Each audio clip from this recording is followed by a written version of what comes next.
महाराणी ताराराणी यांनी स्वराज्याची धुरा आपल्या हातात घेतली आणि त्यांनी एवढा 35-40 वर्षाचा जो मराठ्यांचा इतिहास होता साधारण त्याच्या तंत्रात बदल केला. त्यांनी 2 तंत्र अवलंबली. पहिली, त्या फक्त स्वराज्यापुरत्या मर्यादित राहिल्या नाही, तर त्यांनी कर्नाटका, तेलंगणा, गुजरात आणि माळवा या औरंगजेबाच्या प्रांतामध्ये नेमाजी शिंदे तत्सम सरदारांना पाठवले आणि या सरदारांनी औरंगजेबाचा प्रांत लुटायला तिकडे सुरुवात केली. मराठ्यांनी तिकडे अंमल पसरवला. इकडे दुसरा भाग काय केला त्यांनी, मराठे एक एक किल्ला हे 6-6 महिने लढवायचे आणि पावसाळ्याच्या तोंडावरती ते मुघलांची तह करून किल्ला मुघलांच्या ताब्यात द्यायचे. बरं, ते द्यायचे कसे, तर 6 महिन्याआधी मुघलांचे सैन्य मारायचे. बरोबर. मुघलांचा खजाना रितावायचा. 6 महिने बसून सैन्य कंटाळायचे आणि त्यानंतर पावसाळ्याच्या तोंडावरती, बरोबर पावसाळ्याच्या तोंडावरती, का हे तुम्हाला पुढे कळेल, मुघलांच्या ताब्यात द्यायचे. बरं, ताब्यात द्यायचे म्हणजे मोकळा किल्ला द्यायचे. तिथली रसद संपलेली असायची, हो. दारुगोळा संपलेला असता, पूर्ण रिकामा किल्ला. सैन्यामध्ये जे मावळे होते त्यातले बरेचसे कष्टकरी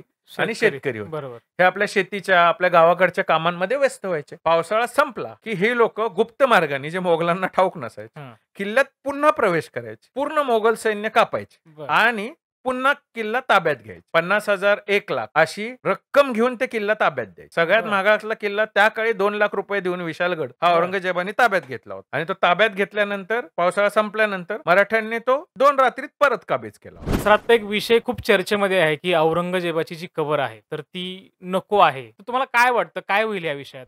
मुळात कबर नसून ते एक थडगं आहे. थडगं थोरल्या महाराजांपासून त्यांच्या सुनेपर्यंत आणि नातवापर्यंत पूर्ण महाराष्ट्रभर मागे मागे फिरून जर्जर होऊन इथल्याच मातीत गाडल्या गेलेल्या एका बादशाच. हे थडगं फक्त त्या बादशाचं नाहीये, हे त्या वृत्तीचं थडगं आहे की आमच्या धर्माला बुडवायला आलेला, आमच्या राजाला बुडवायला आलेला, आमच्या राज्याला बुडवायला आलेल्या बादशाचे काय हाल झाले ते इथेच झाले. का झाले? ज्याचे मनसुबेच वाईट, ज्याची कर्मच वाईट, त्यात यश तरी कसे मिळणार? तो इथे 27 वर्ष फिरला आणि ह्या मातीमध्ये जर्जर होऊन मेला. त्याच्या हाती काय पडलं का? काहीच नाही. त्याच्या मुलखाचा बराचसा भाग मराठ्यांनी त्याच्या हयातीत त्याच्या समोर काढून घेतला. त्याला इथनं कधी खंडणी मिळाली नाही. उलट पक्षी तोच पैसे देऊन किल्ले ताब्यात घेऊन आणि सोडून थकला. क्वचितच इतिहासामधला इतका मोठा अपयशी बादशाह म्हणून औरंगजेब जगला. हे नक्की. भिंगारच्या इथे मेल्यानंतर खुलताबादला त्याचं जे थडगं बांधलं, आता ते थडगं आहे त्याला थडग्या स्वरूपातच राहू द्या.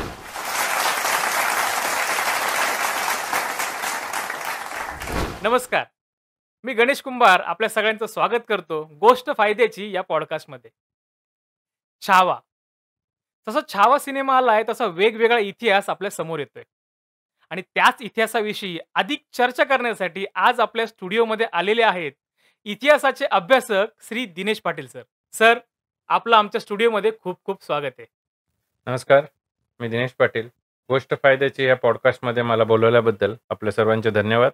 सर, छावा चित्रपट आल्यानंतर ना जो संभाजी महाराजांचा दुर्लक्षित इतिहास होता तो आता जगासमोर येतोय, प्रकाशात येतोय. याविषयी वेगवेगळे दावे केले जात आहेत, तर त्याविषयी काय सांगाल? छावा चित्रपटात संभाजी महाराजांचा पूर्व इतिहास जो मांडला गेलेला आहे आणि चित्रपट असल्यामुळे क्रिएटिव्ह लिबर्टी ह्या भागाखाली काही गोष्टी त्याच्यात दाखवण्यात आलेल्या आहेत. ऐतिहासिक पुराव्यांमध्ये ज्या गोष्टी आहेत, मराठी साधनांमध्ये ज्या आहेत, तो भाग आणि छावा चित्रपटामध्ये असलेला भाग सुस्पष्ट करणार आहोत. संगमेश्वरातील एक प्रखर घराणे, शिर्के घराणे यांचा इतिहास, मुकर्रब खान ज्यांनी संभाजी महाराजांची कैद आणि हत्येला प्रत्यक्षरित्या जबाबदार होता, त्याचा इतिहास, संभाजी महाराजांची कैद, त्यांची हत्या, त्यानंतर झालेले मराठी स्वराज्याचे विस्तार, मराठी स्वराज्याची घोडदौड, औरंगजेबाची झालेली हानी, औरंगजेबाचं झालेलं नुकसान आणि या 25-30 वर्षात काय काय घडामोडी घडल्या हे आपण जाणून घेणार आहोत. तर मला एक सांगा, तुम्ही आत्ता म्हणालात की संगमेश्वर, म्हणजे संगमेश्वर जे आहे त्याची इतिहासामध्ये खूप नोंद घेतली जाते की छत्रपती संभाजी महाराजांना तिथून पकडलं गेलं, त्यामुळे संगमेश्वर संगमेश्वर संगमेश्वर हे सतत ट्रेंडिंगला आहे सध्या. तर एक्झॅक्टली काय आहे संगमेश्वर, ह्याविषयी जरा सांगा ना. संगमेश्वर हा कोकणातला एक प्रांत आहे. संगमेश्वर जसं दाभोळ हा प्रांत आहे आणि संगमेश्वरांचा इतिहास सांगताना आपल्याला थोरले महाराज म्हणजे शिवाजी महाराज यांनी तो स्वराज्यात आणला त्याविषयी थोडं जाणून घ्यावं लागेल. स्वराज्यामध्ये वेगवेगळे प्रांत जे 12 बलुतेदारांच्या अधिपत्याखाली होते, वेगवेगळ्या वतनदारांच्या मालकीचे होते, हे सगळे तुकड्या तुकड्यात विभागले गेले होते. छत्रपती शिवाजी महाराज यांनी जेव्हा स्वराज्य स्थापन केले आणि त्यांची दूरदृष्टी, त्यांच्या विचारांचा, त्यांच्या आक्रमकतेचा आणि त्यांच्या कार्यशैलीचा, कामगिरीचा. आवाका हा आपण मोजू शकत नाही, बरोबर. इतका मोठा होता. तर हे छोटे-छोटे जे प्रांत होते, जसे जावळी प्रांत, दाभोळ प्रांत, तसाच संगमेश्वर हा प्रांत. हे प्रांत स्वराज्यात सामील व्हावे म्हणून सुरुवातीला दस्तूरखुद्द महाराजांनी या सर्व वतनदारांशी, इकडच्या सरदारांशी, इकडच्या प्रबळ लोकांशी पत्रव्यवहार करून पाहिला. त्यातील जे स्वराज्याला येऊन मिळाले, हां. त्यांच्याबरोबर स्वराज्याची मोहीम महाराजांनी पुढे चालू ठेवली. सूर्यराव सुर्वे हे त्यावेळेस कोकणामधले वतनदार होते. कोकण प्रांत ओके. हा त्यांच्या आधिपत्याखाली होता आणि कोकण प्रांतातलं हे एक ठिकाण संगमेश्वर. तर आपल्या कोकण मोहिमेदरम्यान संगमेश्वर हा भाग महाराजांनी स्वराज्यात सामील करून घेतला. महाराज हे कर्तव्यदक्ष तर होतेच, पण तसेच ते कर्तव्यदक्ष असलेल्या पराक्रमी आणि ज्या लोकांमध्ये गुण आहेत, ते गुणांवरून त्यांना उत्तम कामगिरी, उत्तम वेळी आणि उत्तम जागी देण्यामध्ये वाकबगार होते. बरोबर. म्हणजे हिऱ्याची पारखी आपण जसे म्हणतो, तसे महाराज माणसांमधले हिरे शोधण्यात पटाईत होते. बरोबर. त्याप्रमाणे त्या काळात शिर्के घराण्यांचा जो पहिल्यापासून उल्लेख येतो इतिहासामध्ये, ते 2 पुरुषांचा, पिलाजी शिर्के आणि तानाजी शिर्के. ओके. तसेच शिवाजी महाराज यांच्या 8 पत्नींपैकी एक सगुणाबाई ह्या शिर्के घराण्यातल्या होत्या. हो. पिलाजी शिर्के यांचा जो मुलगा होता गणोजी शिर्के, यास शिवाजी महाराजांनी आपली मुलगी दिली होती राजकुंवरबाई. राजकन्या राजकुंवरबाई यांचा विवाह गणोजी शिर्के यांच्याबरोबर झाला होता आणि तसेच शिर्के घराण्यातील गणोजी राजे यांच्या भगिनी जेऊबाई, याचा अपभ्रंश होऊन पुढे येशूबाई, ओके. येशूबाई महाराणी हां. ह्या संभाजी महाराजांच्या पत्नी होत्या. याप्रमाणे छत्रपती शिवाजी महाराज आणि छत्रपती संभाजी महाराज हे दोघंही दुहेरी नात्यांनी शिर्के घराण्याशी आणि कोकण प्रांताशी जोडले गेले होते. त्या काळात तुम्ही बघाल तर साधारण नातेसंबंध जोडले जायचे. ते जवळ-जवळच्या वतनामध्ये, जवळ-जवळच्या बरोबर. हां. प्रांतांमध्ये जोडले जायचे. त्याला एक कारण तर नातेसंबंध जोडणे हे होतंच. पण दुसरं कारण हे राजकीय होतं. कारण का नातेसंबंध आणि एका विचारांची, एका नात्यातली माणसं ही एका बाजूला खूप एकनिष्ठ होऊन राहतात आणि त्यांच्यामध्ये एक विश्वास निर्माण होतो. याच उक्तीप्रमाणे शिवाजी महाराजांनी निंबाळकर, महाडिक, जाधव ह्या सर्व घराण्यांशी नातेसंबंध जोडलेले होते. तर हे संगमेश्वर आणि शिर्के ह्या घराण्याची पार्श्वभूमी झाली. छत्रपती शिवाजी महाराजांच्या काळात शाहिस्तेखान आला. एवढा बलाढ्य होता तरी त्याची बोटं तुटली आणि तो इथून पळून गेला. अफजल खानासारखा बलाढ्य आला, महाराजांनी त्याचा कोतळ बाहेर काढला. तर एवढे बलाढ्य सगळे सरदार होते, तर हे महाराष्ट्रामध्ये येऊन टिकू शकले नाहीत. पण छत्रपती संभाजी महाराजांना पकडून देणारा हा मुकर्रब खान नक्की कोण होता? मुकर्रब खान जो आहे, त्याला आधी मुकर्रब खान दख्खनी हं. असे म्हणले जायचे. कारण का आदिलशाहीचा जो प्रांत होता आणि त्यांचा जो अख्तारीतला प्रांत होता, तो दख्खनी भागातला होता. त्यामुळे दख्खनी भागातला एक सरदार म्हणून मुकर्रब खान दख्खनी ओके. असे त्याला म्हणायला जायचे. आदिलशाही संकटसमयी असताना मुकर्रब खानाने आपल्या मूळ स्वभावाप्रमाणे पळ काढला हं. आणि त्यावेळेस बलाढ्य असलेल्या आदिलशाहीपेक्षा तुलनेने बलाढ्य असलेल्या कुतुबशाहीला जाऊन तो मिळाला. अबुल हसन हा त्यावेळेस कुतुबशाहीचा बादशाह होता. तर हा मुकर्रब खान हा त्याच्याकडे डेरेदाखल झाला. त्याच्या सेवेत रुजू झाला. काही महिने आदिलशाहीशी युद्ध करून औरंगजेबाने पूर्ण आदिलशाही ही नेस्तनाबूत केली. त्याच्यानंतर मुघलांची एक फौज गोळकोंडाच्या कुतुबशाहीकडे वळाली. बरं. तोपर्यंत हा मुकर्रब खान, निजाम खान हा गोळकोंडात दाखल झालेला होता. मग त्याला गोळकोंडाचा जो जो भाग होता, ज्या भागात त्यांचं आधिपत्य होतं, ते हैदराबाद, तेलंगणा ह्या भागात होतं. त्यामुळे त्याच्यानंतर त्याला मुकर्रब खान हैदराबादी असे बरं. नाव पडले. मुकर्रब खान हैदराबादी आता गोळकोंड्याच्या सेवेत होता. कालांतराने औरंगजेब गोळकोंड्यावर म्हणजेच कुतुबशहावर चाल करून आला. त्यावेळेस गोवळकोंडा हा मेन किल्ला होता, मुख्य किल्ला. त्याच्यात कुतुबशहाने आश्रय घेतला होता आणि या किल्ल्याची आणि कुतुबशाहीची पूर्ण संरक्षणाची जी जबाबदारी होती, ती अब्दुल रझाक आणि हा मुकर्रब खान हैदराबादी याच्यावर होती. परंतु ही लढाई चालू झाली. जशी फौजा गोळकोंड्याच्या दिशेने यायला लागल्या, मुकर्रब खान हैदराबादी यांनी गोळकोंड्याकडून मोगलांच्या फौजेचा सामना केला. जवळ-जवळ 6 महिने ते गोळकोंडा ह्या किल्ल्याला हं. वेढा घालून बसले होते. बरं. गोळकोंडा पडायचं नाव घेत नव्हता. संरक्षण व्यवस्था चोख होती. रसद पुरेशी आतमध्ये होती. त्यामुळे नेहमीच्या आपल्या परंपरेप्रमाणे औरंगजेबाने कपटी डाव साधला. त्यांनी कुतुबशहाचे सरदार आपल्या बाजूने वळून घ्यायला सुरुवात केली. त्यांना वेगवेगळे आमिष दाखवा, त्यांना धर्माच्या शपथा द्या. मिळेल त्या वाटेने आणि मिळेल त्या प्रकारे औरंगजेब कपटीरित्या सरदारांना आपल्याकडे सामील करून घेत होता.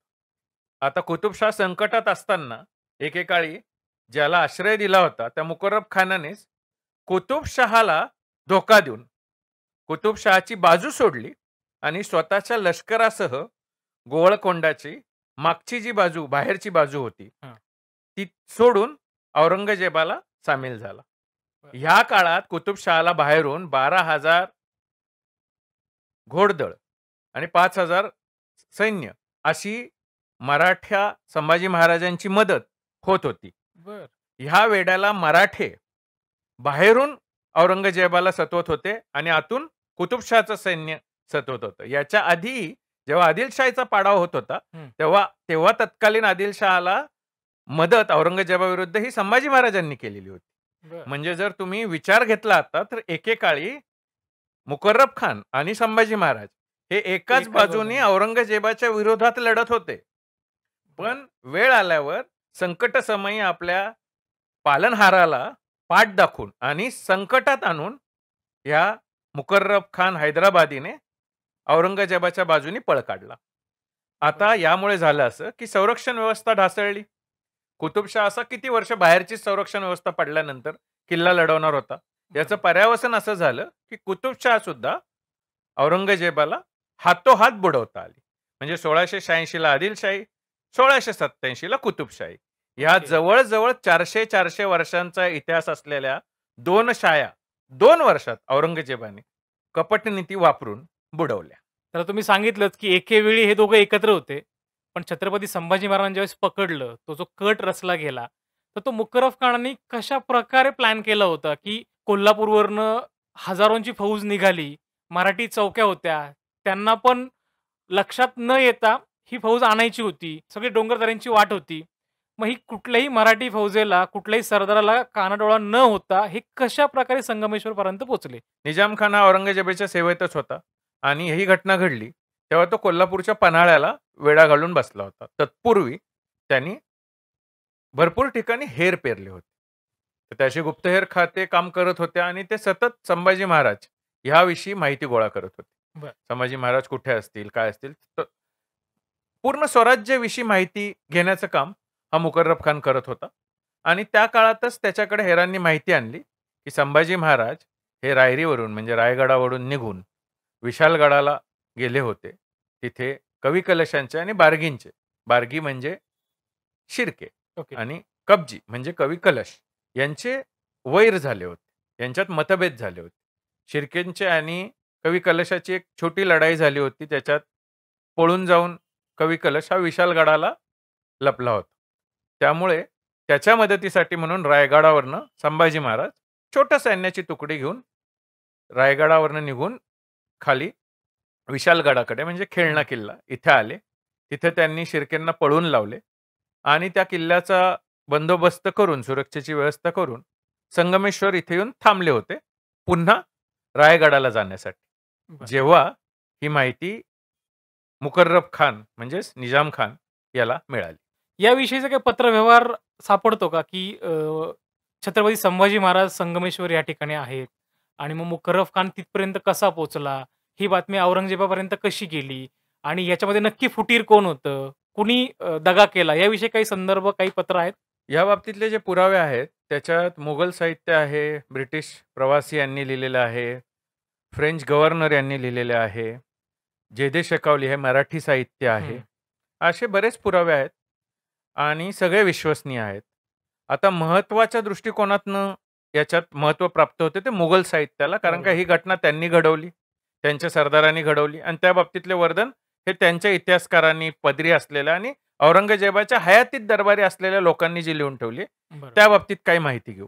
तर त्याच्यात पुरावा पहिला जो आहे तो मसिरे आलमगिरी हा औरंगजेबाच्या चरित्रात ज्याचा लेखक साकी मुश्तेद खान आहे आणि याचं भाषांतर भारतामध्ये केलंय ते सर जदुनाथ सरकार बरं. यांनी केलेले आहे.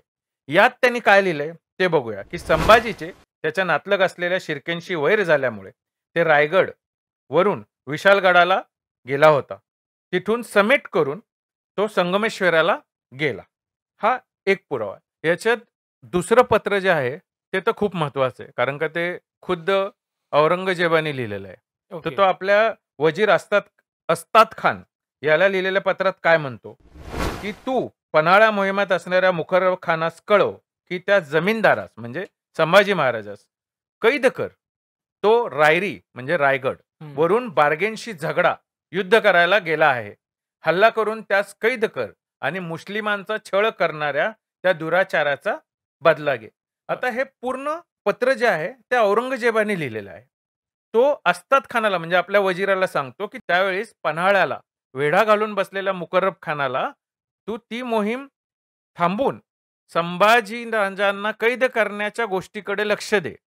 तो रायगडास गेलेला आहे, कुठून गेलेला आहे, इत्थंभूत माहिती औरंगजेबाकडे होती. म्हणजे ती माहिती कोणीतरी त्यास बरोबर. कळवली होती आणि खात्रीलायक कळवली होती. कारण का तो ठिकाणांपासून कुठे आहेत, कुठे असतील याची सुद्धा माहिती मुकर्रब खानच देतोय. जी माहिती हो. मुकर्रब खानाकडे पण त्याच्या हेरांकडे आली. म्हणजे माहिती खात्रीलायक आहे. बरोबर. आणि ही माहिती 2 ठिकाणी गेली, फक्त एकाच नाही. म्हणजे ही माहिती कोणीतरी फितुरी केल्यामुळेच बरोबर. मोगलांकडे गेली होती. त्यातला पुढचा पुरावा आहे, हा औरंगजेबाच्या दरबारातल्या साफी खान यांनी लिहिलेल्या मुक्तलाब उल लुबाब या हं. पुस्तकात आहे. हं. तर त्याने असं लिहिलेलं आहे, की संभाजीचा पाडाव करण्यासाठी निजाम खानाला पाठवले आहे. तो पन्हाळा येथे वेढा घालून मराठी सैन्याची खबर मिळवण्यासाठी हं. त्यांनी गुप्तहेर पेरलेले आहेत. बरं. पुढचा पुरावा हा औरंगजेबाच्या सैन्यातील अधिकारी असलेला भीमसेन सक्सेना त्याच्या तारीख ए दिलकशा या पुस्तकात लिहितो, की बादशाह गुलबर्गा मार्गे औरंगाबादला आला. त्यावेळी कोल्हापूरच्या पन्हाळ्याच्या इथे निजाम खानाला हेरांनी हं. बातमी दिली, की संभाजी कोकणात आहे. म्हणजे बरं. इथे पूर्ण खात्रीलायक बातमी मिळते, की संभाजी आत्ता संगमेश्वरला आहेत. ओके. आणि त्याने तातडीने म्हणजे त्या मूळ पत्रात तर उल्लेख आहे, की त्यांनी तातडीने विजेच्या वेगाने कोकणाकडे चाल केली. पुढचा 5वा हा आदिलशहाचा आहे. आता आदिलशाह या गोष्टींवर का लक्ष ठेवून होता? कारण का तत्कालीन व्यवस्थेमध्ये संभाजी महाराज आणि त्यांचं साम्राज्य म्हणजे मराठा साम्राज्य हे खूप मोठं होतं हं. आणि खूप महत्त्वाचं होतं. त्यामुळे फक्त आदिलशाहच नाही, तर पॉंडिचेरीमधले असणारे फ्रेंच, आदिलशहा, अगदी ब्रिटिश हे सुद्धा याच्यावरती लक्ष ठेवून होते बरोबर. आणि ही घटना पूर्ण इतिहासातलीच महत्वाची घटना आहे. तर त्याच्यात आदिलशहा यांच्या इतिहास सांगणाऱ्या तत्कालीन असलेल्या बसत्तीन हमे सलाती हं. हा पूर्ण आदिलशाहीचा इतिहास सांगणारे पुस्तक आहे. बरं. याच्यात त्यांनी काय लिहिलेलं आहे? त्यांनी अशी नोंद केली आहे, की संभाजीचा शोध चालू होता. तो हाती लागत नव्हता तेव्हाच महाराजाचा ठिकाणा निजाम खान यास कळाला. तो त्वरित 5,000 स्वार घेऊन दौड करून अगदी गुप्तपणे आणि जलद निघाला. म्हणजे आदिलशहाकडे फक्त संभाजी महाराजांचीच बातमी नव्हती. तर किती स्वारांनिशी निजाम खान निघाला, हं. त्वरित निघाला, ही सुद्धा माहिती होती. पुढचा पुरावा हा इंग्रजांनी नोंद केलेला आहे. 27 मार्च 1689च्या पत्रामध्ये इंग्रजांनी लिहिलेलं आहे, की दक्षिणेत संभाजी त्याच्या जवळच्या लोकांच्या फितुरीमुळे मोगलांनी कैद करून नेला. ओके. आता इंग्रजांनी ही नोंद केली आहे. म्हणजे इंग्रजांकडे आजकालच्या भाषेत ज्याला आपण म्हणतो, की विश्वसनीय सूत्र. हां. त्या विश्वसनीय सूत्रांनी माहिती दिलीच असेल, की ही फितुरी केली कोणी. त्यामुळं फितुरी झाली या शंकेस वाव नक्की घेता येतो. बरोबर. कारण का एवढी सगळी माहिती कोणाकडे तरी जाते. तीच माहिती इंग्रजांकडे पण आहे आणि इंग्रजांकडे त्याच्या पुढची माहिती, की ही जी घटना घडली ती फितुरीमुळे घडली. बरं यात असे फक्त इंग्रजच म्हणतात का? तर नाही. औरंगजेबाचे पत्रे असणारे ईश्वरदास नागर हा त्याच्या फुतव्यात ए आलमगीर या पुस्तकात काय म्हणतो, की कवी कलशाने संभाजी महाराजांना निजाम खानाकरवी पकडून दिले. बरं. याच्यात तो कवी कलशावरच संशय घेतोय आणि बाकी काही साहित्यामध्ये पण उल्लेख आहे, ज्याच्यात कवी कलशांवरती संशय व्यक्त केलेला गेला. पुरावा 8 हा निकोलाय मनुची हा युरोपियन प्रवासी आणि इतिहासकार होता. हं. तो त्याच्या स्टोरी द मोगोर म्हणजे मुघलांचा इतिहास आहे तसा या पुस्तकात कवी कलशाने संभाजी राजांना पकडून दिले असं म्हणतो. म्हणजे आता बरं. हा दुसरा पुरावा ज्याच्यात पुन्हा संशयाची सुई ही कवी कलशाकडे जाते. पुरावा 9 फ्रेंच गव्हर्नर फ्रान्सिस मार्टिन. हं. फ्रान्सिस मार्टिन हा आपली डायरी लिहायचा रोजनिशी ज्याला आपण म्हणतो. बरं. तर तो त्या रोजनिशीत म्हणतो की संभाजी महाराज विरोधात कट करून ब्राह्मण अधिकाऱ्यांनी मुघलांकरवी पकडून दिले. हा असं फ्रान्सिस मार्टिन म्हणतो की बाबा संभाजी बरं. महाराजात हा ब्राह्मण मंत्र्यांनीच कट केलेला आहे आणि त्यांनी हा कट कोणाशी केला तर मुघल अधिकाऱ्यांशी केला. मुघल अधिकाऱ्यांशी संगनमत करून त्यांनी मुघल सैन्याकडून त्यास जिवंत कैद करून दिले. आता याच्यात कवी कलश ब्राह्मण किंवा बाकी हे वेगळे समजून घेण्याचे विषय आहे. बरोबर. आता विस्तार भयावर त्याच्यावरती मी जास्त बोलत नाही कारण का मग मूळ विषय बाजूला राहील. हं. आपली जी सगळ्यात विश्वसनीय मराठी दस्तावेज ज्याला म्हणता येतो जे सकावली. या जे सकावलीत पहिली नोंद अशी आहे की 1688 मधील ऑक्टोबर नोव्हेंबर मध्ये हं. त्याच्यात जे सकावलीत लिहिले आहे की कवी कलश आणि शिर्के हं. यांचे एकमेकांशी वितुष्ट झाले. कलश पळून खिलाना म्हणजे विशालगडावर गेला. संभाजी महाराज त्याच्या मदतीला रायरीवरून आले. म्हणजे काय की ही घटना घडायच्या आधी साधारण 1-1.5 वर्ष आधी हं. शिर्के आणि कवी कलाशांचे वैर निर्माण झाले होते. बरोबर. त्यामुळे शिर्के पुढे एका पुराव्यात आपण दाखवूच की शिर्के 1682 सालीच मोगलांच्या सेवेत सामील झालेले आहेत. त्यामुळे त्यावेळेस ते स्वराज्यात नव्हतेच, ते मोगलांच्या बाजूनी होते. कान्होजी शिर्केंना मोगलांनी मनसब वाढून दिली 1700 मध्ये, ते त्याचा सुद्धा पुरावा आहे.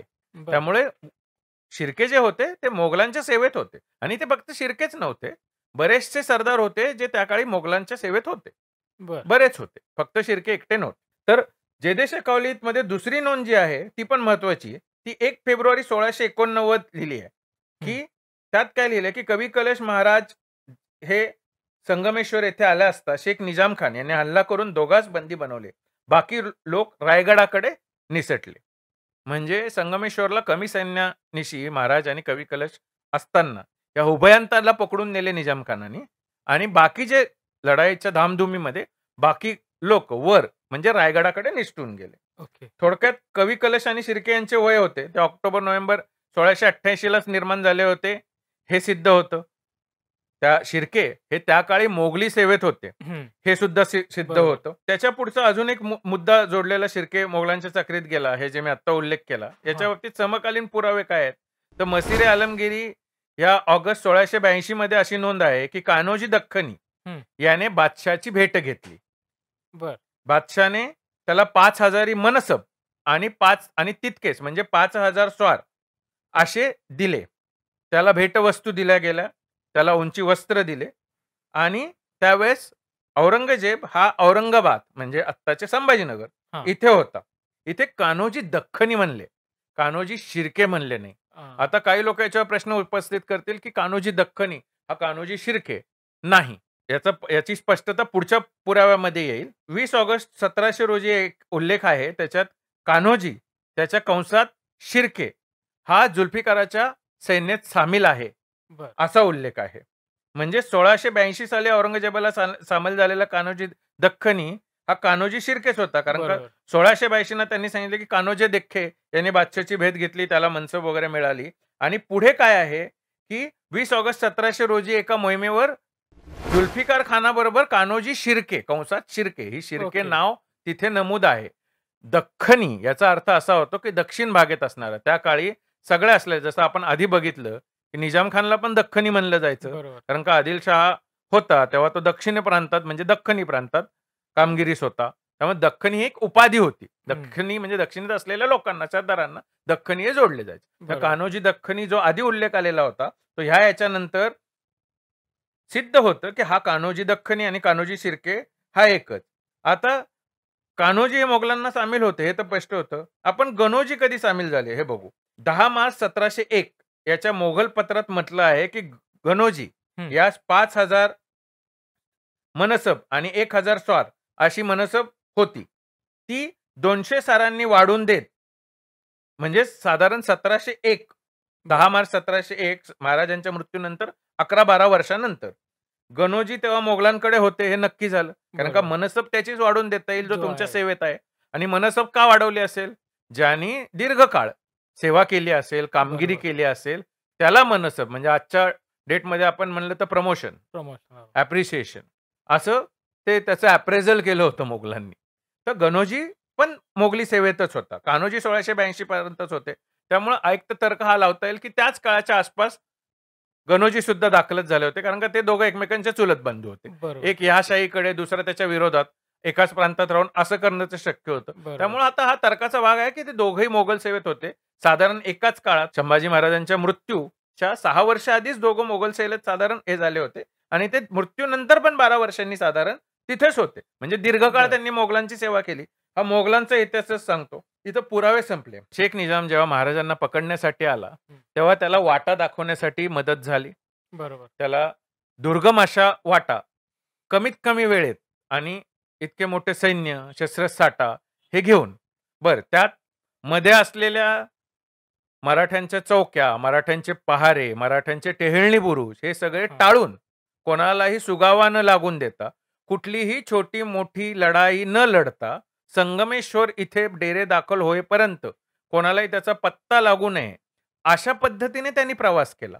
आता अशा पद्धतीने तोच माणूस प्रवास करू शकतो, ज्याला कोणीतरी जवळची वाट दाखवलेली बरोबर. आहे, ज्यांनी चौकी पहारे कसे टाळावे हे सांगितलेलं आहे आणि ज्यांनी त्याला संगमेश्वर ह्या भागाची म्हणजे कुठल्या बाजूने उतरून कुठून हा युद्धास सुरुवात करता येईल, ही सुद्धा माहिती दिली आहे. बरोबर. हे सिद्धच होतं. छत्रपती संभाजी महाराजांना पकडलं, त्याच्यानंतर त्यांचा 40-42 दिवस खूप त्यांचे हाल केले. ह्या 40-42 दिवसामध्ये छत्रपती संभाजी महाराजांना कोणीच सोडवायचा किंवा कुठल्याही प्रकारचा तह करण्याचा प्रयत्न झालेला दिसतो का? त्या संदर्भात काही पुरावे आहेत का? त्यावेळी तत्कालिक परिस्थिती तुम्ही समजून घ्या, की राज्याचा छत्रपती पकडला गेलेला आहे. बरोबर. त्या बाबतीत काही लोकांनी अशाही दंतकथा त्यावेळेस पेरल्या होत्या, की महाराजांच्या त्या लढाईतच मृत्यू झालाय. त्यामुळे महाराज जिवंत आहेत की नाही याची खात्रीलायक माहिती अशी स्पष्ट नव्हती. बरं. त्यामुळं पूर्ण रायगड, स्वराज्य आणि सरदार हे गोंधळलेल्या अवस्थेत होते. दुर्दैवाने आणि खेदाने इथे नमूद करावं असं वाटतं, की आपल्याकडनं तह करायचा किंवा औरंगजेबास किल्ले देऊन राजांना सोडवायचा किंवा निदान त्यांच्या जीवाची शाश्वती मिळेल, जशी शिवाजी महाराजांच्या जीवाची खात्री देवळात जाऊन पिंडीसमोर शपथ घेऊन जयसिंगांनी घेतली होती. मग महाराज आग्र्यास गेले होते. तशी निदान काही गळ घालून, तह करून, बोलणी करता येतील का? याबाबतीतले पत्रव्यवहार कुठेही नाहीयेत. आणि साधारण त्याच्याकडे सैन्य किती होतं? तर 5,000. आता 5,000ला संगमेश्वरला पण लढाई झाली ना. बरोबर. हो. आता महाराजांचे जे संताजी घोरपडे आहे, त्यांचे वडील म्हाळोजी घोरपडे हे संगमेश्वरच्या लढाईत संभाजी महाराजांचा जीव वाचवता धारातीर्थी पडले. हं.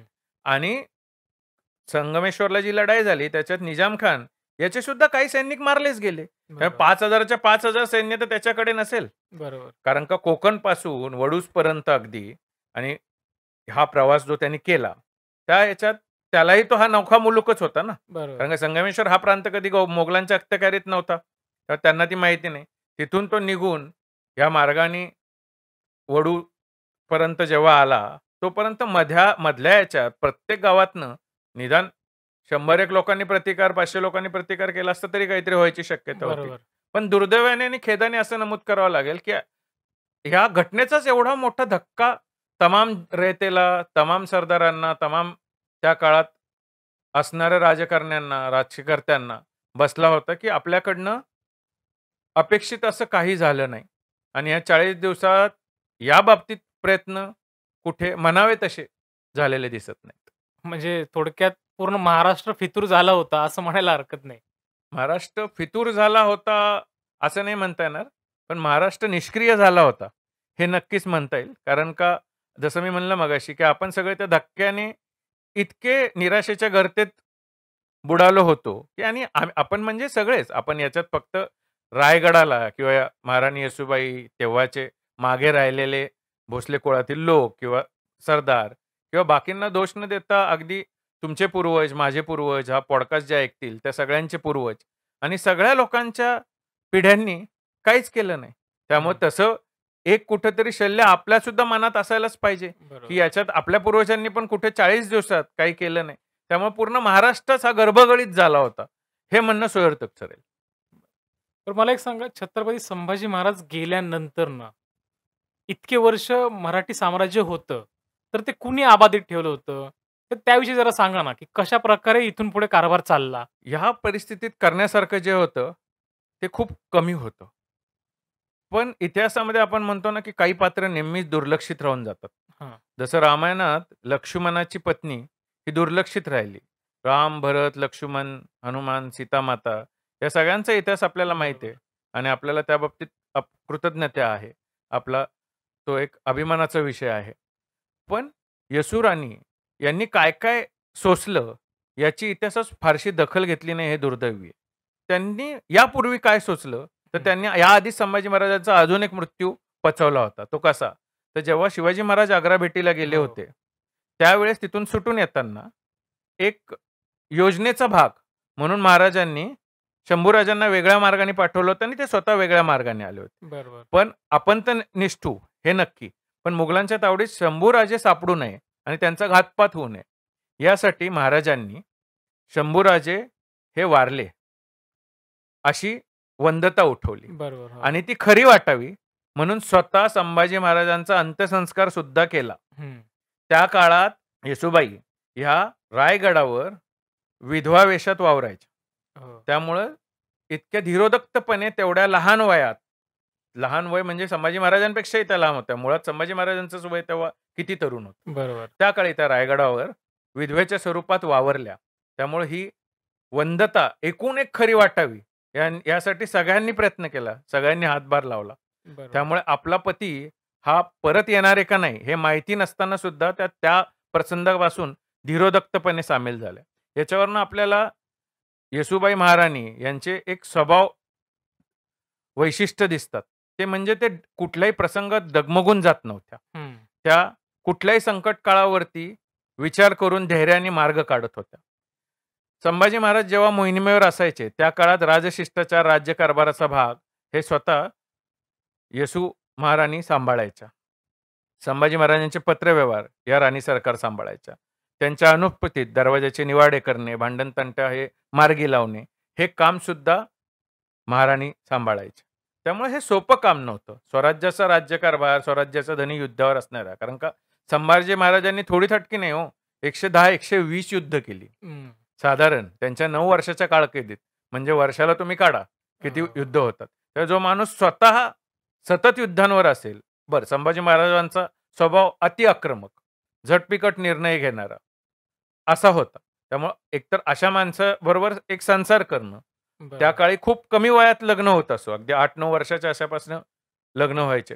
त्यामुळे त्यांच्यावरती जे संस्कार झाले, ते साक्षात राजमाता जिजाऊंचे झाले.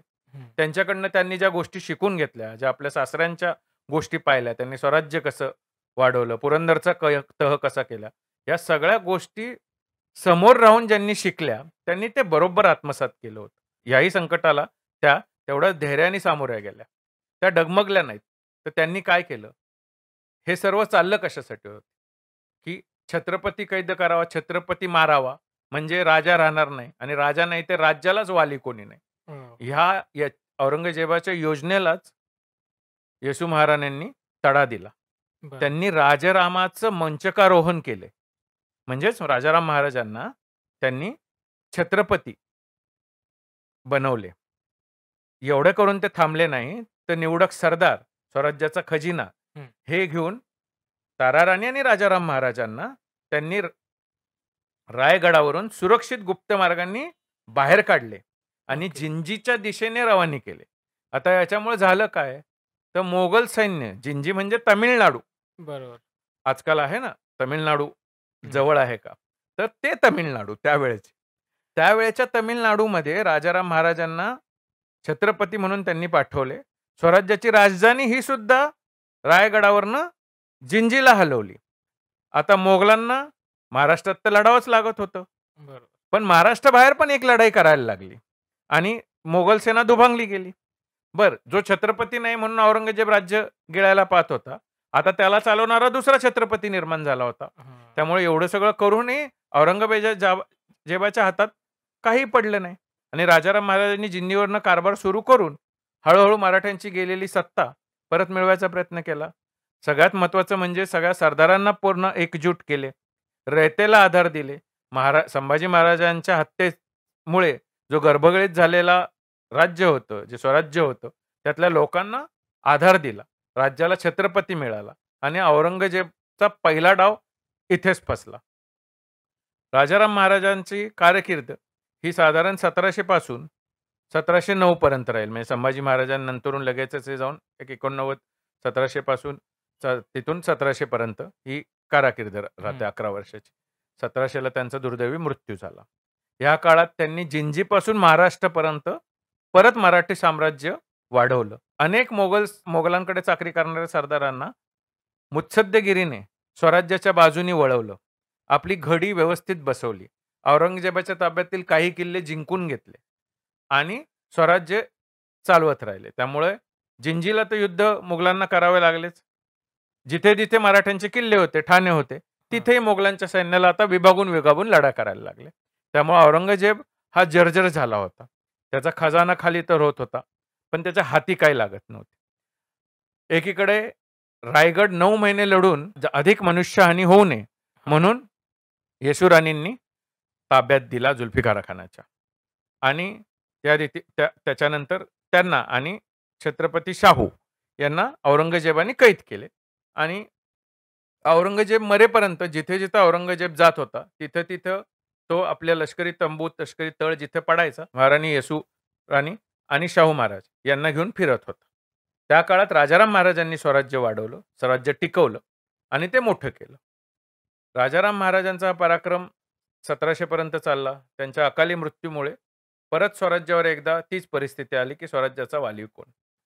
त्यावेळेस महाराणी ताराराणी यांनी स्वराज्याची धुरा आपल्या हातात घेतली.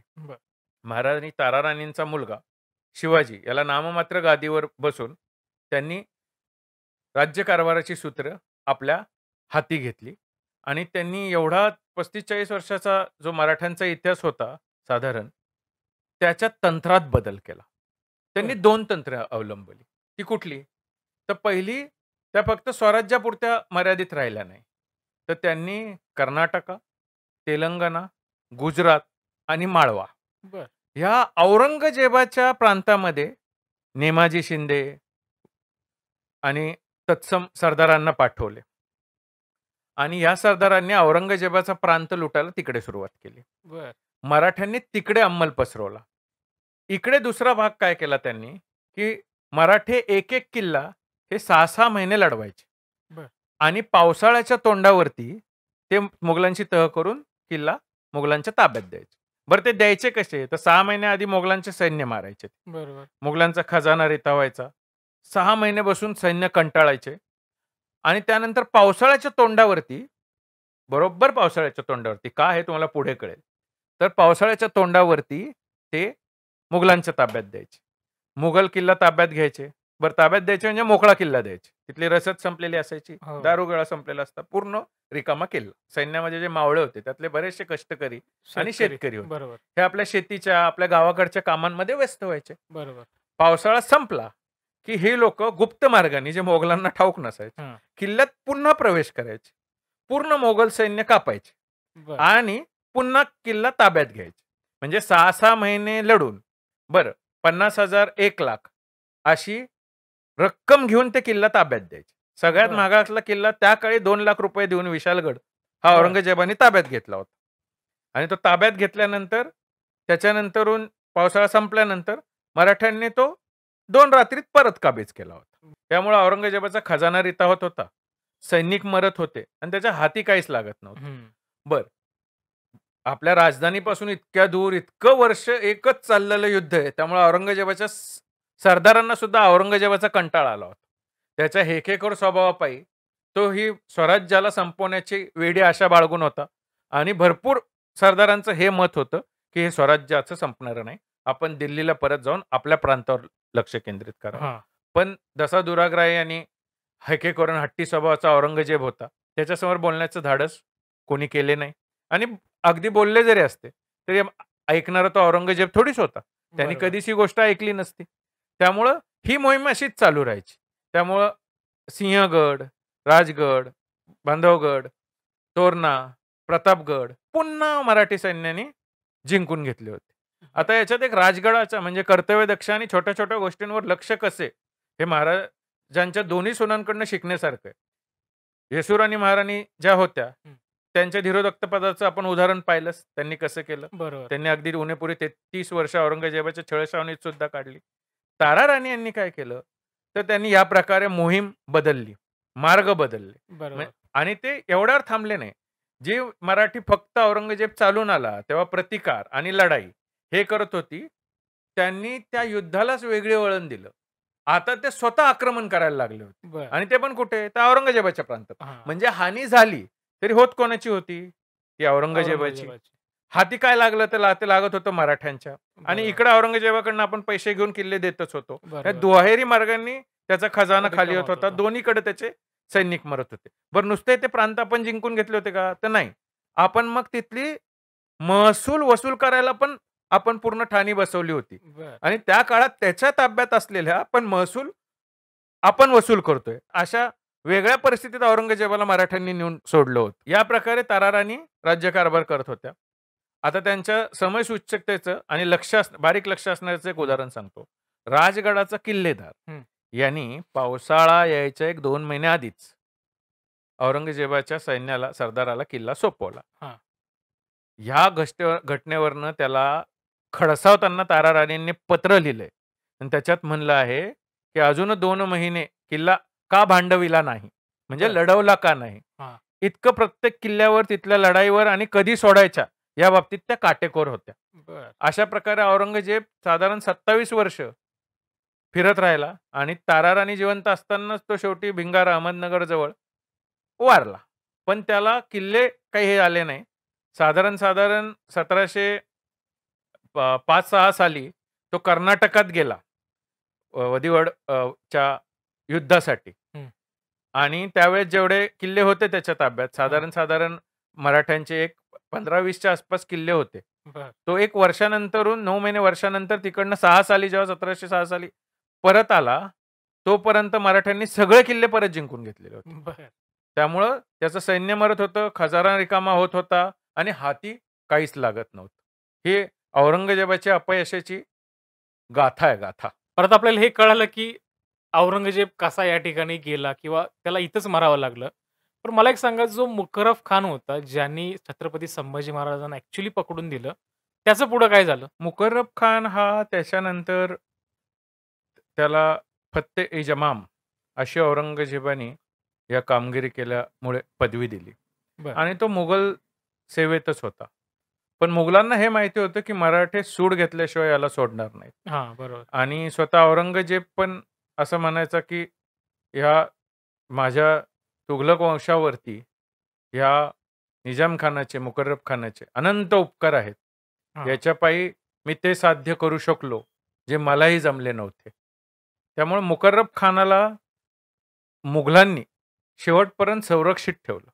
बरं. संताजी घोरपड्यांनी कोल्हापूरजवळ असताना मुकर्रब खानावरती एकदा स्वारी केली होती आणि कोल्हापूरच्या आसपास जेव्हा तो कुठल्या मोहिमेवर असायचा, तेव्हा मराठे त्याच्यावर तुटून पडायचे. बरं. जशी ही बातमी औरंगजेबाला कळाली होती, तशी मग त्यांनी मुकर्रब खानाला काढून त्याच्या जागी दुसऱ्या सरदारास नेमलं आणि जो मोगलांचा त्या काळी जास्त संरक्षित प्रांत होता, हां. त्या प्रांतातल्या मोहिमेवर मुकर्रब खानाला पाठवून दिलं. बरं. याच्यामागे मुघलांचा हेतू एवढाच होता, की आता मुकर्रब खानाला मराठ्यांपासून वाचवायचं बरं. आणि मुकर्रब खानांना कुठेही मराठे इजा करू शकतील, मराठे त्याला संपवू शकतील, अशा स्वाऱ्यांमध्ये गुंतू द्यायचं नाही. तो बरीच वर्ष औरंगजेबाच्या चाकरीत होता आणि तो बरीच वर्ष बाकी इतर मोहिमांमध्ये होता. नंतरून तो युद्धातनं झालेल्या जखमांमुळे आणि वयोवृद्ध अवस्थेमुळे मरण पावला. पण त्याच्यावरती मराठ्यांनी हल्ला केला होता. त्याला मारायचा प्रयत्नही केला होता. तो यशस्वी झाला नाही. पण त्याच्या बाबतीत सुडानी मराठी पेटलेले होते. छत्रपती संभाजी महाराज गेले त्याच्यानंतरनं येसूबाई आणि शाहू महाराज यांना औरंगजेबाने स्वतःच्या नजर कैदेत ठेवलं होतं. मग छत्रपती संभाजी महाराज गेल्यानंतर तो या दोघांना मारून मराठी साम्राज्य मिळवू शकत होता. का त्यांनी तसं केलं नाही एक्झॅक्टली? इथे परत एक गोष्ट लक्षात घ्यावी लागेल, की त्याचा हा मनसुबा यशस्वी न होण्यामागे महाराणी येसूबाईंची दूरदृष्टी कारणीभूत ठरली. कशी? तर छत्रपती संभाजी महाराज गेल्यानंतर लगेचच त्यांनी राजाराम महाराजांना छत्रपती बनवलं. हं. महाराजाची राजधानी दुसरीकडे स्थापित केली. त्यामुळे परत स्वराज्याला छत्रपती मिळाला आणि हे राज्य अबाधित राहिले. आता राजाराम महाराजांनी त्यांच्या कारकिर्दीत काय केलं हे आपण आधी पाहिलंच आहे. हं. तर या प्रकारे औरंगजेबाच्या हाती काहीच लागले नाही. कारण का राज्यही राहिलं, राज्याचा बरोबर. छत्रपती पुन्हा निर्माण झाला आणि परत राज्यही चालवायला लागला. बरोबर. त्याच्या हाती काही पडलं नव्हतं. तर त्याने शाहू महाराजांना आणि महाराणी येसूबाई यांना त्याच्या छावणीत इतक्या वर्ष जिवंत का ठेवलं? तर याच्यामध्ये औरंगजेबाचा काही उदात्त हेतू वगैरे नव्हता. कारण का औरंगजेब जसा क्रूर कर्मा होता, त्याची 1-2 उदाहरणं इथं सांगतो म्हणजे आपल्याला कळेल की याच्या मागचा त्याचा हेतू किंवा त्याची एकंदरीत वृत्ती काय होती. त्याने स्वतःच्या वडिलांना शहाजहानला आग्रा येथे कैदेत ठेवलं होतं. हं. उन्हाळा वाढला होता. याचं शहाजहानचं एक मोगली दप्तरी असलेलं पत्र आहे, की आता उन्हाळा वाढल्यामुळे तू मला देण्यात येणाऱ्या पाणी हे वाढवून दे. हां. हे असं स्वतःचा बाप, बादशाह असलेला औरंगजेबाला विनंती करतो. म्हणजे औरंगजेब त्याच्या आदेशाशिवाय शहाजहानला पाणीही देत नव्हता. हं. इतका क्रूर कर्मा होता. इथेच तो थांबला नव्हता, तर बादशाह बनण्यासाठी त्याचा प्रतिस्पर्धी असलेला त्याचा स्वतःचा भाऊ हं. दारा शिकोह याचं मुंडकं कापून आणि तो शहाजहानचा अत्यंत लाडका होता दारा शिकोह. बरं. औरंगजेबाने बंड केलं आणि हे यादवी माजवली नसती, तर दारा शिकोह यालाच बादशाह बनवलं असतं शहाजहाननी.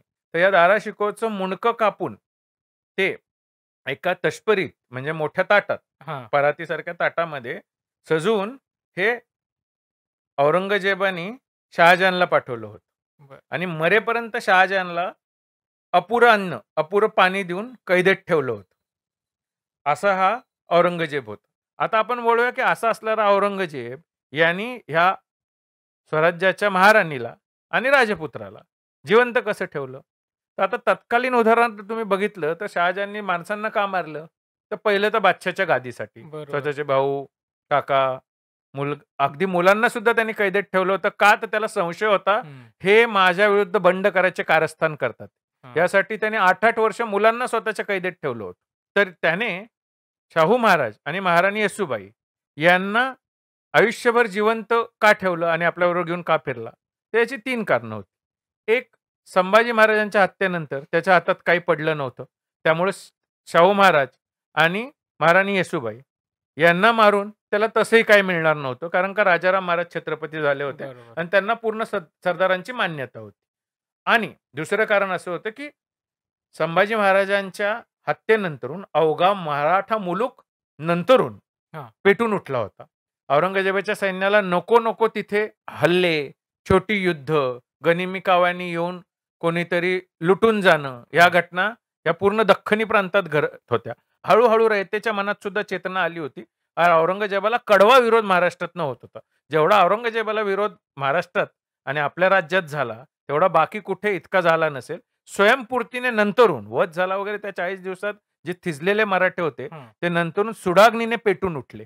आणि ह्या वेळेत जर महाराणी येसूबाई आणि शाहू महाराज ज्यांच्या केसालाही जर धक्का लागला असता, तर ह्या मराठ्यांची वावटळ ही औरंगजेबाला त्याच्या आधीच तिथेच गाडायला पुढे सरसावली असती. बरोबर. हे औरंगजेब जाणून होता. औरंगजेब तात्कालिक परिस्थितीनुसार आपली धोरणं बदलण्यात वाकबगार होता.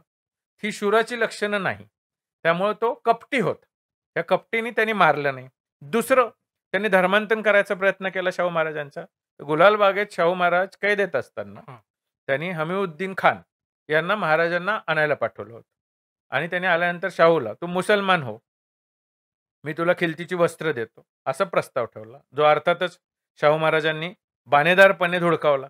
तरी हा धर्मवेडा आणि हिंदूद्वेषी औरंगजेब हा तेवढ्यावर थांबला नाही. त्यांनी रायगड ताब्यात घेताना संभाजी महाराजांच्या 2 मुली हं. आणि राजाराम महाराजांच्या 2 मुली यांना सुद्धा कैद केलं होतं. बरं. तर त्यांनी संभाजी महाराजांची एक मुलगी याचा शेवटचा आदिलशहा याच्या मुलाशी निकाह लावून दिला. संभाजी महाराजांच्या दुसऱ्या मुलीची मुकर्रब खान ज्यांनी संभाजी महाराजांना पकडले होते, हं. त्याच्याच मुलाशी निकाह लावून दिला. राजाराम महाराजांच्या मुली जी होत्या, त्याच्या एका मुलीला त्यांनी मुसलमान सरदाराशी लग्न लावून दिलं आणि दुसरा जो होता, तो नागपूरचे गौड राजा याच्याबरोबर निकाह लावून दिला. बरं. जर शाहू महाराज नाही, तर निदान त्यांच्या बहिणी आणि संभाजी राजांच्या मुली यांना तरी मी इस्लामची दीक्षा घ्यायला लावली. मुस्लिम ओके. केलं. हा एक स्वतःच्या आत्मसंतुष्टीपणासाठी केलेला औरंगजेबाचा प्रयत्न होता, जो त्यांनी केला. आणि बरोबर. शाहू महाराज तर काही धर्म बदलायला तयार नव्हते. पण त्याचा सूड कसा घ्यायचा? तर तो ह्या प्रकारे.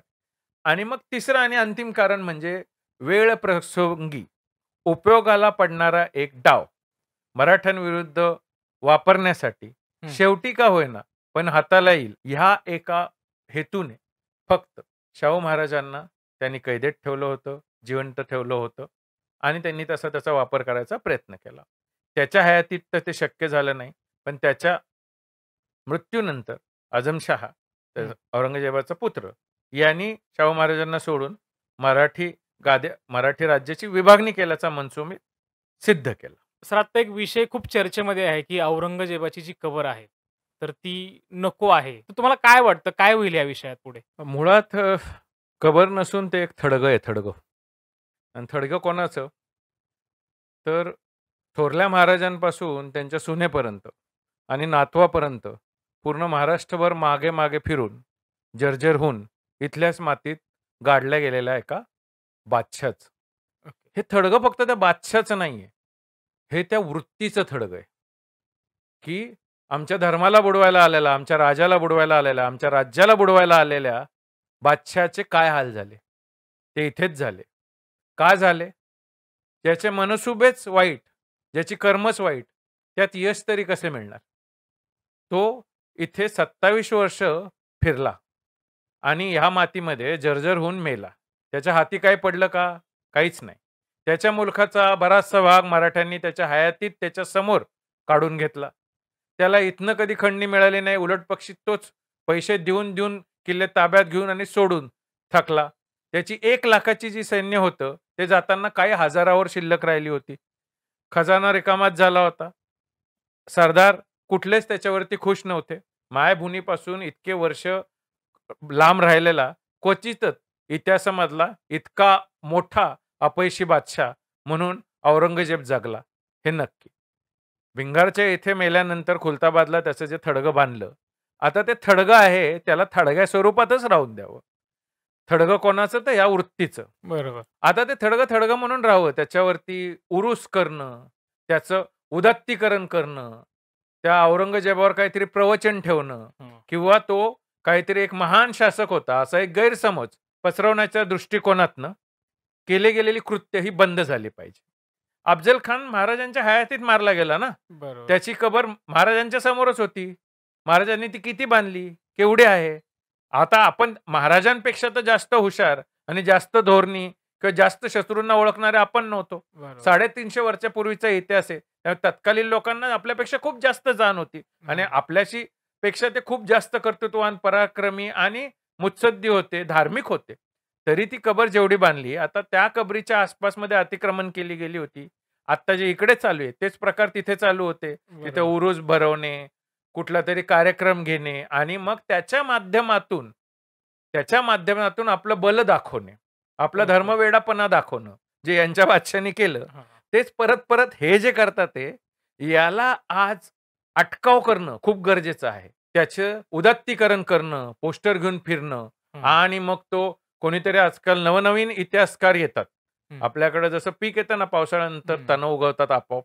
तसं असं ट्रेंडिंग विषय असेल ना, त्यावेळेस बरेचसे असे तण उगवतात.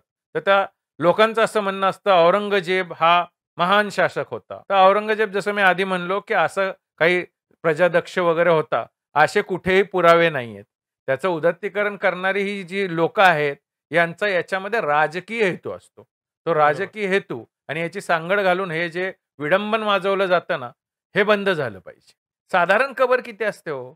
6 फूट किंवा 3-3 त्याच्यात झोपायचं नाही ना कोणाला आता बरोबर जाऊन. आहे. ते थडगं आहे. त्याच्यात आता सगळी मातीच झाली. बरोबर. त्या थडग्याला तेवढंच थडगं राहून द्यावं दिसलेलं. त्याच्या अवतीभोवती काहीतरी संगमरवरी बांधकाम करणं, मोठे-मोठे इमारती बांधणं आणि मग त्याच्यातनं एक पुन्हा हा हा जिहाद निर्माण करणं, हां. हे जे चाललं आहे, ते नक्कीच बंद झालं पाहिजे. आणि ते बंद होणं गरजेचं यासाठी आहे, कारण का ही मानसिकता ठेचली गेली पाहिजे. बरोबर. हे माझं मत आहे त्या कबरीविषयी. दुसरं म्हणजे हरियाणाच्या दलपत हां. येथे गोकुळा जाट म्हणून एक जाट होता. बरं. त्याने औरंगजेबाच्या छळाला आणि सततच्या वसुलीला कंटाळून बंड केलं होतं. तर त्याचं बंड मोडल्यानंतर जेव्हा मोगली सैन्याने त्याला कैद केलं. आता हां. गोकुळा जाट म्हणजे एक शेतकऱ्यांच्या तुकडीचा नेता. ओके. छोटंच. मोगल त्यापुढे टिकणारा नव्हता, पण हां. तरी त्यांनी पराक्रम दाखवला. त्यांनी औरंगजेबाच्या सैन्याला पछाडलं आणि दाढी मिशा भादरून हां. वसुली करायला गेलेल्या अधिकाऱ्याला परत पाठवलं. बरं. यानी चिडलेल्या औरंगजेबाने हे गोकुळा जाताला कैद केलं. कैद केल्यानंतर त्याचे एक-एक अवयव तोडून त्याचा शिरच्छेद केला आणि त्याच्या मुलांना आणि बायकांना मुसलमान बनवलं. बरं. त्याच्या मुलीचं लग्न एक मुसलमान सरदाराच्या मुलाशी लावून दिलं. 1600 सालामध्ये औरंगजेबाने काय-काय केलं हे आपण पाहिलं. पण त्याच काळात मोगलांचा ऱ्हास कसा झाला हे पाहू. हे सगळं करत असताना राजाराम जाट हं. यांनी गोकुळ जाटाच्या वधाचा कसा बदला घेतला. राजाराम जाटांनी मथुरेवरून येऊन शहेनशाह अकबरची जी कबर होती, हां. ती गोकुळ जाटच्या हत्येचा बदला घेण्यासाठी खोदून काढली. बरं. त्याचे अकबराचे औरंगजेबाच्या हयातीत जे काही अवयव उरले होते त्या कबरीत, हां. ते काढले आणि त्यांना जाळलं. ओह! तो एवढं करून थांबला नाही. ते जे काय अकबराचं थडगं होतं, हां. तर ते त्यांनी पूर्ण लुटलं. नेस्तनाबूत केलं, पाडलं. तिथं अंथरलेले गालिचे आणि हां. सोना-चांदीच्या ताटल्या ज्या भिंतीवरती असतात हां. थडग्यांच्या, त्या लुटून नेल्या होत्या. बरं. हा असा उत्तरेत सुद्धा औरंगजेबाला खूप मोठा मानहानीचा सामना त्यावेळेस सुद्धा करायला लागला होता आणि त्याच्या विरुद्ध बंड होत होती. तेव्हा औरंगजेब हा काही असा सर्वमान्य बादशाह किंवा असा शासक असा राहिला नाही. त्याला बऱ्याच ठिकाणी बंडाचा आणि लोकांच्या पराक्रमाचा प्रत्यय आला होता. आणि या थडग्यासमोर आपल्याकडे जी आज जिवंत स्फूर्तिस्थानं आहेत, ती लाख पटीने मोठी आहेत हो. ती म्हणजे काय? कुठली आपल्याकडे स्फूर्तिस्थानं आहेत, की आपल्या थोरल्या महाराजांची समाधी असू दे, शाहू महाराजांची समाधी असू दे, ताराराणी महाराणींची समाधी असून दे, सरसेनापतींची समाधी असून दे किंवा बाजीप्रभू देशपांडे, फुलाजी देशपांडे, संताजी घोरपडे, म्हाळोजी घोरपडे, यसाजी कंक, दस्तूरखुद्द शिवाजी महाराजांचे आजोबा मालोजी मालोजी राजे भोसले यांची ज्यांनी वेरूळच्या घोषणेश्वराचा जीर्णोद्धार केला. हं. म्हणजे त्या काळापासून हिंदवी मंदिरे, हिंदू धर्म हा ज्यांनी जागवला, त्या माळोजी राजांच्या आज समाधीची झालेली दुरावस्था पहा. आजूबाजूला झोपडपट्टी वाढली आहे. घाण आहे, साम्राज्य आहे आणि या मी जे नावं घेतोय, या सगळ्या समाध्या या उघड्या अवस्थेत आहेत. हं. त्यांच्यावरती छत नाही. ज्या औरंगजेबाच्या कबरीबाबतीत वाद झाल्यानंतर रात्रीतनं फौजफाटा तैनात करण्यात जी सरकारी यंत्रणा पुढे असते, ए-एस-आय ह्या सरकारी संस्थेच्या अखत्यारीत ही सगळी हिस्टॉरिकल मॉन्युमेंट्स जे बरं. येतात, ऐतिहासिक जागा, ह्या औरंगजेबाची कबर असो, लाल महाल असो किंवा मग अगदी दिल्लीचा लाल किल्ला असो बरोबर. आणि आपले किल्ले असो, हे सगळं पुरातत्व खातं, आर्किओलॉजिकल डिपार्टमेंट ह्या सगळ्यांच्या संलग्न ह्या सगळ्या व्यवस्थेमध्ये आहेत. बरोबर. त्यांच्या अखत्यारीत आहेत. मग ह्या कबरींच्या बाबतीत, ह्या गोष्टी बाबतीत इतकी तत्परता दाखवणारं शासन, ह्या मराठा मावळ्यांच्या, मराठी सरदारांच्या, मराठी राज्यकर्त्यांच्या, मराठीमध्ये होऊन गेलेल्या महापुरुषांच्या समाधी बाबतीत इतकं उदासीन काय? बरं ते आहेत तर आहेत. मुळात आपण का उदासीन आहोत? हं. आपण जे आज त्या एका फडतूस थडग्यासाठी भांडतो आहोत, त्या सर्व लोकांनी हा विचार केला पाहिजे, की छत्रपती शिवराय, छत्रपती संभाजी महाराज, छत्रपती राजाराम महाराज यांच्या पदस्पर्शांनी पावन झालेले किल्ले आहेत आज आपल्याकडं. ती आपली स्फूर्तिस्थळं आहेत. ती या कबरीपेक्षा कैक पटीने मोठी आहेत. बरोबर. आणि ह्या किल्ल्यावरती आज आपण उभे राहतोय, तिथे कधी काळी दस्तूर खुद्द महाराज उभे राहिले असतील. साधा विचार करा. एखादी गडी, एखाद्या किल्ल्याचं प्रवेशद्वार इथून कधी काळी स्वतः महाराज आपल्या पदस्पर्शांनी त्या मातीला पावन करून आतमध्ये आले असतील हो. हं. एखादा बुरुज इथून आपले सरसेनापती टेहळणी करत असतील. त्या प्रत्येक दगडाला ह्या सगळ्या थोर माणसांचा स्पर्श झालेला आहे. ती फक्त आपली स्फूर्तिस्थानं नाहीयेत, तर यांच्या परिसस्पर्शाने पावन झालेलं अस्सल सोनं आहे, ज्याच्या बाबतीत आज आपल्याला मान वाटला पाहिजे. त्या स्थळांबाबतीत आपल्यामध्ये आत्मीयता आली पाहिजे. आणि त्या स्फूर्तिस्थळांवर काय आहे? तर त्या स्फूर्तिस्थळांवर आहे माझ्या राजाचा अंश, माझ्या सरदारांचा अंश, माझ्या मावळ्यांचा आणि या मराठी रियासतीसाठी आपल्या प्राणांची आहुती दिलेल्या, आपल्या रक्ताचं बलिदान केलेल्या प्रत्येक मावळ्याचा अंश. मुळात समाधी म्हणजे काय असते हो? समाधी म्हणजे काय असते कित्येक लोकांना आज माहिती नसेल. म्हणजे आपण जो अंत्यविधी करतो, त्याच्यानंतर जी रक्षा राहते, हं. ती एका कलशात घालून ती आपल्या समाधीस्थळी सुरक्षित ठेवली ठेवली जाते. जाते. आणि त्यासाठी त्याच्या संरक्षणासाठी तिथे चौथरा हं. बांधला जातो. ही म्हणजे समाधी. बरोबर. त्यामुळे तिथे ह्या प्रत्येक वीराचं, ह्या प्रत्येक सरदारांचं, आपल्याला झालेल्या राजांचं, महाराणींचं प्रत्यक्ष अवशेष तिथे आहेत.